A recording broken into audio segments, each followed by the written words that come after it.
ول دا خبره پیجندل ضروری دي چې موږ اهم عبادت ته نو د دې مسائل هم یادول پکار دي. بعضې داسې مسائل دي چې په هغې کې خلق د لا علمۍ شکار دي، لکه خصوصا د سحر چې کوم سنت دي دا سنت مؤکده دي، سنت مؤکده. نبی علیہ الصلوۃ والسلام حدیث مبارک دی که تاسو دا اسونو پخپو کې چقولې کېږئ نو بیا هم د سحر دا سنت ادا کړئ، دا مه پرېږدئ. دومره تاکید راغلی. بعضې خلک دې تاکید ته وګوري نو په دې مسله کې د کمې او د بیشۍ شکار شي، او چې کومه اصل مسله ده او دین دی هغه تې پاتې شي. مسله دا ده که سړی جمعات ته رالی سحر مالې جمع ولاړه ده د سنت نه دي کړي، دله څه کول پکار دي؟ نو دا اهمه مسله ده چې دی کله رالی جمعات ته او جمع ولاړه ده او د سحر سنت نه دي کړي، خو دته دا یقین دی چې زه به دا جمع رالاندې کړم، رکات نه جمع. چې جمع رالاندې کولی شمه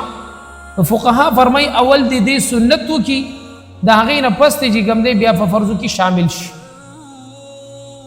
ها که دا ورته یقین وي چې یاره زه جمع نشم رالاندې کولی نو فقها فرمای بیا دی په فرضو کې شریک شي، ځکه د فرضو مرتبه د سنتو نه اولا ده. فرض د مقام لوی دی او د سنتو مقام د هغې نه ښکته دی، نو د دې وجې نه اول دی فرض ادا کړي بیا د سنت وکړي. بیا په دې کې دا مسله ده چې آیا وسړی سنت د مازه نه مخکې ونه کړل نو اوس چې کله د سنتو به سهل دي. یو قول د امام صاحب او د امام ابو یوسف رحمت الله علیه دې ته موږ شیخین وایو، فقها دې ته شیخین وایو. د دوی دواړو حضراتو قول دا دی چې کله ستانه د سحر سنت پاتې شو، هر سنت چې ستانه پاتې شو بس پاتې شو، د دې دغه ټیم دی چې تا په هغه ټیم کې ولا دا ختم شو. دا د چا قول دی؟ د امام صاحب او د امام ابو یوسف رحمت الله علیه چې تا نه د ټیم اوس د سحر د سنتو ټیم کله دی؟ د جمع نه مخکې. اوس تا د جمع نه مخکې ونه کړل نو امام صاحب او امام ابو یوسف صاحب فرمایي ټیم ختم، اوس په دا سنت نه راګرځي. اوس که د ماسپښین سنت دی د هغې خو ټیم شته تر مازدیګره پورې چې څو پورې ټیم قضا شوی نه دی نو په دې کې سنت راګرځولی شي. نو لہذا د سحر سنت دغه ټیم ختم شو. لیکن امام محمد رحمت الله علیه، امام احمد ابن حنبل رحمت الله علیه، امام مالک رحمت الله علیه او یو قول د امام شافعی رحمت الله علیه هم دا دی. دا یو پکې زموږ د احناف فرمایي چې نه فوراً به په موس پسې نه کې مثلا ستانه د سحر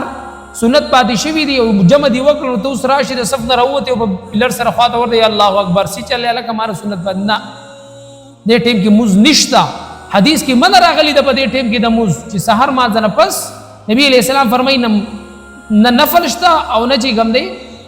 هغه سنت شته دا نه ادا کېږي. دې ټیم کې مونځ نشته، منع راغلی ده، مونځ به نه کوي. امام محمد صاحب او دا ائمه فرمایي رحمهم الله چې د دې ټیم بیا دا دی چې کله نور راوخیږي او د نور د راختو نه پس چې مکروه ټیم ختم شي، څه ټیم کې چې اشراق روا کېږي هغه ټیم کې بیا دا سنت وکه خیر دی. چې دا مسله مونږ او تاسو ته یادي، دا مسله نه مونږ او تاسو ته یادي. بله مسله چې هغه اهمه ده او هغه کې هم عوام د ناپوهۍ شکار دي، هغه دا ده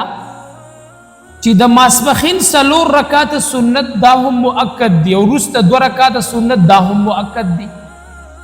خو د 4 رکعات سنتو ټیم دا د مانځه نه مخکې دی.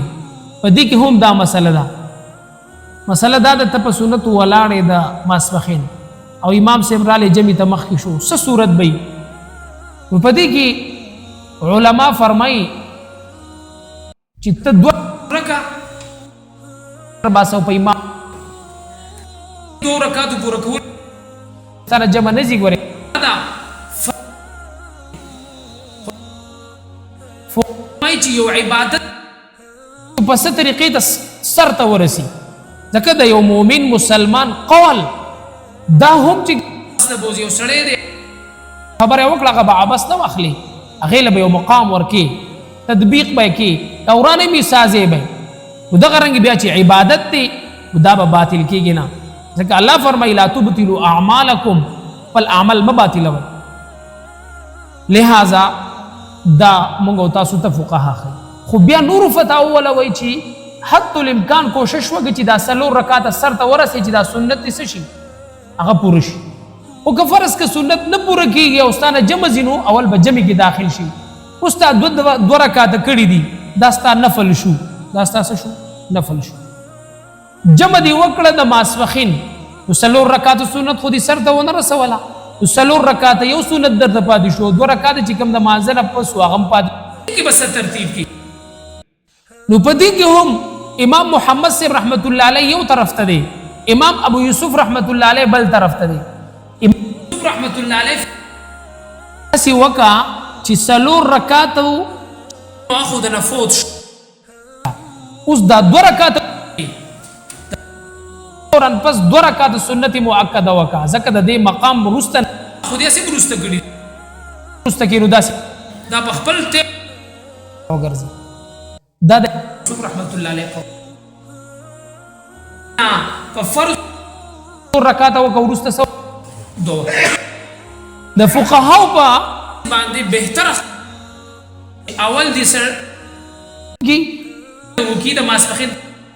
او بیا د ورسته بسې سر وکي. زمونږ او تاسو مبارک یې دې موږ ډېر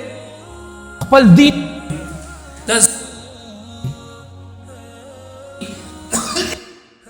په ورځ باندې نتوګه خیر آباد ګری کون نکړه زم وکړو د عرب چی نه کې کم سا کې فینو ته پټول صحابه چې څنګه جمعه تر فورا صلات چې هغه تحیه ادا کړي نه نه کلو ماډل رسول الله وسلم قد كان لكم في اسوه حسنه پیغمبر علیه الصلاۃ والسلام دا نمونه نه ده. نبی محمد رسول سلام چې کوم دین پر هم دی دا د عجم بهر حال کی هم یو سلام 2 رکعاته خو په دې کې دا سنت مؤکد غیر مؤکد اختلاف دی د فقها. مونږ مؤکده هم پرېږدو او 2 رکعات چې نه رکعات سنت بس او سنت مؤکد وایي هم مقام د سنت په شان دي. ها فرمایي چې په سنتو کې یعنی مخکې به سنت کې ډېر تاخیر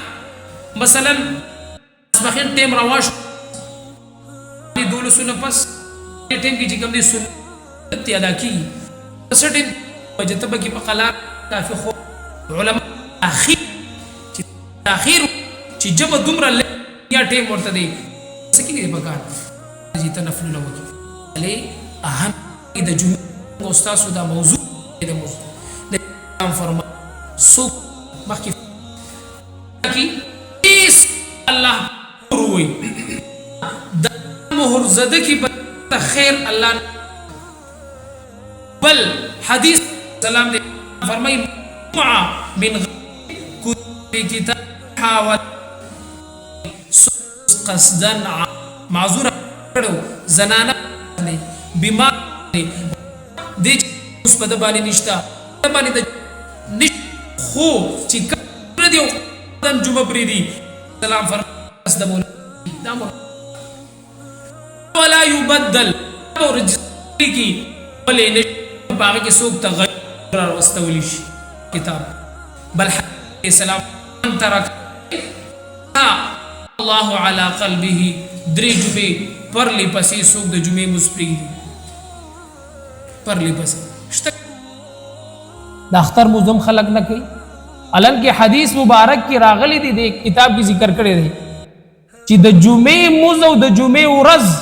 د دې فضیلت د وړوکي اختر نه او د لوی اختر نه هم ډیر زیات دی ځکه جمعه سید الایام دی دا د ټولو ورځو سردار ورځ ده او تر هلګې په دې ورځ باندې د غفلت نه کار اخلي مسلمانه ستا دا مسلماني کم حد ته لاړه د دې وجې نه نبی علیه الصلاة والسلام فرمایي دا څوک په قصر د جمعې پرېږدي د جمعې مونځ له رانشي الله او دا سپکوالی کوي د دې سره سپکوالی په وجه باندې پرېږدي الله پاک به د دې سړي په زړه باندې چې کوم دی مهر ولګي او بل حدیث کې فرمایي د عبدالله سے روایت تے ان النبی صلی اللہ علیہ وسلم قال لقوم يتخلفون عن الجمعة لقد هممت ان آمر رجلا يصلي بالناس عبداللہ سے فرمائی دا مسلم شریف حدیث تھی نبی علیہ السلام فرمائی کله چې یو قوم د جمعې د مونځ نه پاتې کېږي جمعې مونځ نه کوي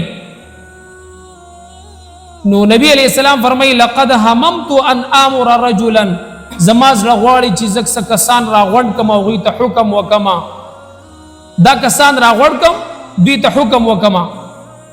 چې کم خلق د جمعې مونځ له نه راځي او په کورونو کې هغه بغیر د څه عذر نه ناست دي نبی علیہ السلام فرمایي ثم احرق على رجال يتخلفون عن الجمعة بيوتهم زما زړه غواړي چې د دې خلکو کورونو ته اور کېدم داسې مشفق پیغمبر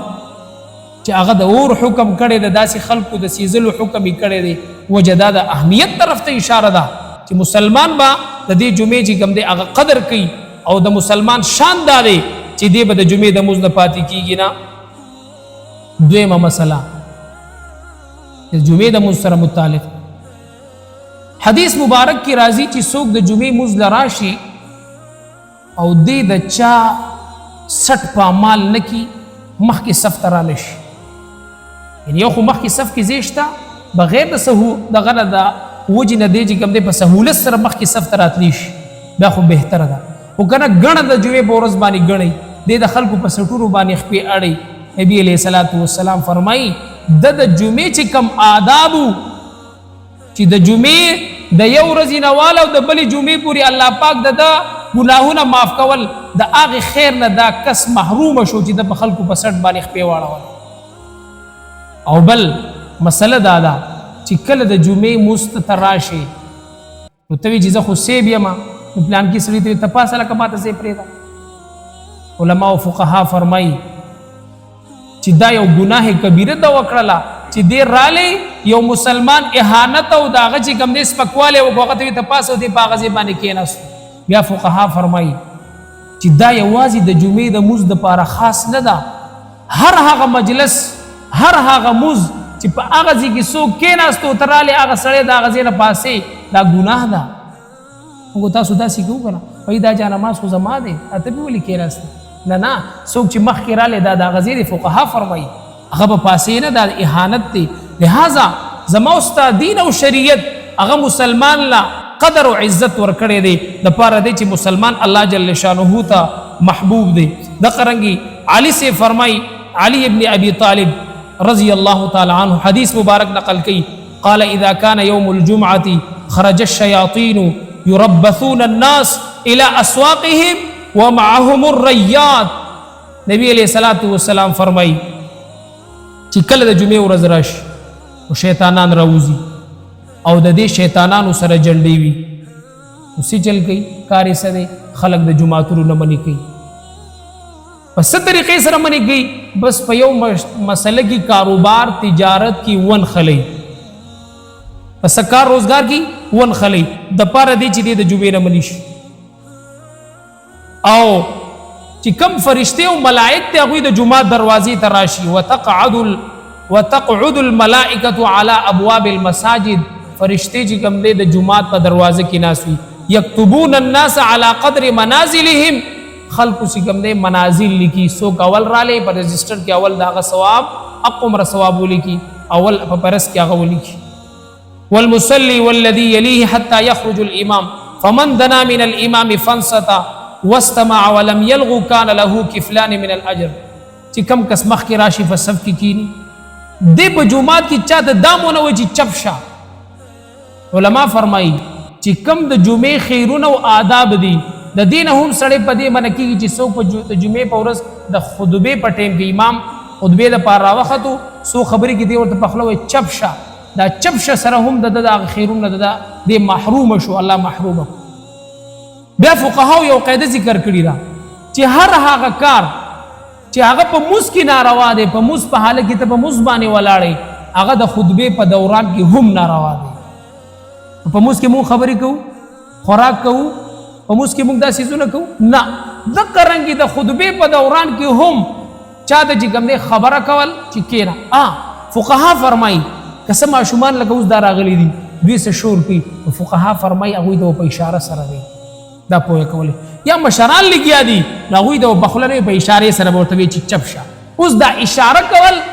دا د خبرو مقابل کې نه دی یعنی دا خبرې کول نه دي اشاره سره ته کولی شي چې جمعې موز دی نو ته چپ شو بل دا چې کله مونږ په خطبه کې ووایو ان الله وملائکته یصلون علی النبی یا ایها الذین آمنوا صلوا علیه وسلموا تسلیما دا درود شریف فقها فرمای دا به هم په خوله باندې نه وي چې کله خطیب ختلی دی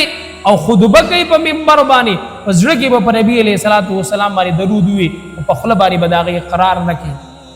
ځکه دا خطبه په منزله د موز ده دا خطبه په منزله د دې وجې نه فقها فرمایي چې کله امام صاحب دا په محراب ته راشي په منبر باندې وردیږي نو چې اذان وشو اذان بیا به دې ټیم کې به سنت نه کي چې کله منبر باندې خطیب راوختو وردېدو کېناستو د خطبې دپاره هر قسمه کار پتا باندې حرام شو ته به اسم نه کی صرف به چې کوم دی خطیب ته ګورې او د هغه خطبه به څه کی او د دې خبرو چې کوم دی موږ تاسو اهتمام وکړو او دا خبرې هغه موږ تاسو په خپل عملی زندګۍ کې راولو د دې نه موږ تاسو ډېر خلک محروم دي